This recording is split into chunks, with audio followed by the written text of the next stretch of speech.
afternoon, ladies and gentlemen. Welcome to the Propagandacast Lehr with a look here on the 50 caliber machine gun available to the Americans. Yes, indeed, the 50 caliber machine gun, the heaviest non-doctrinal machine gun in the game.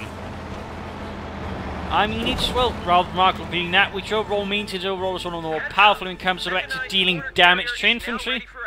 You can certainly tear through an infantry squad that gets too close to it rather rapidly.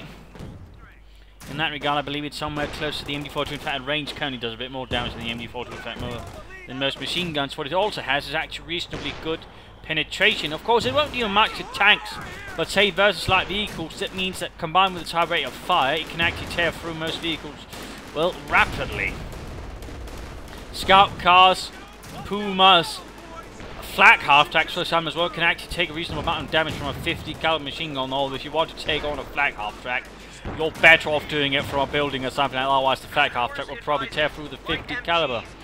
But otherwise, it does possess a lot of power, though you might note the arc of fire is a bit limited, and I suppose, well, not as limited as a maximum, but still a bit limited, which overall does leave with a few weaknesses here to being flanked. And also, it does have a smaller weapon team, which is also a bit of a weakness there, but again, it can reasonably fast tear for infantry. It also possesses perhaps a less than impressive veterans abilities in sprint. There's also something to keep in mind. In this case, not doing so much. There's not a lot of shots penetrating at the Puma. I'd also note it's doing so at range. And the Puma is seemingly a bit half-well armoured actually, so maybe not the Puma actually, but the black half-track will actually be able to sort of deal somewhat with. Veterancy bonus overall make it sort of actually in fact set up. And also, you know, basically fire faster, meaning actually much more veteran. 50 cal can almost begin firing as soon as it's set up without any delay. And then it sort of gets better.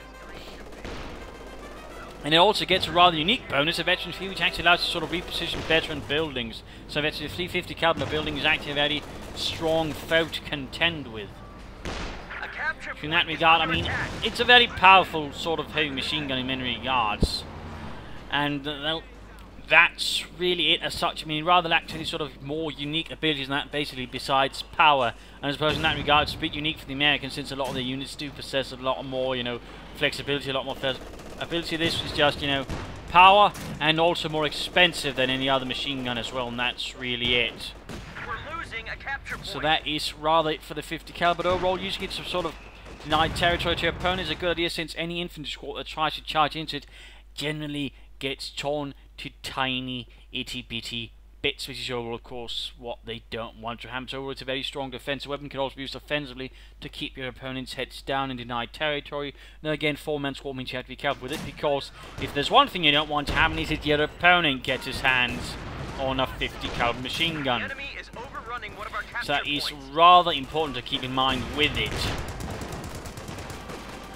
But beyond that, there is nothing to it really. Again, sprint, some neat abilities as it veterans you up.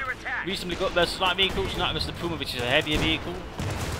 I did think it would have, but apparently I was a bit wrong in all proved here. But either way, not a big deal. But there you go. Hopefully people are a bit more enlightened on the 50 cal. I mean, it's largely, again, not so much to say there. I mean, a lot of the same rules for the MG apply to it, you know. But again, power, more power, and more power. And a lot of people seem to ignore and not use it. But again, I think that's a mistake. I mean, the 50 caliber is very powerful. I certainly recommend people to use it occasionally, because again, it can lock down lighter vehicles and can also lock down most heavier infantry as well. So this is Imperial Dane, hoping you learned something, hoping you enjoyed. Thanks for watching, and see you all another time.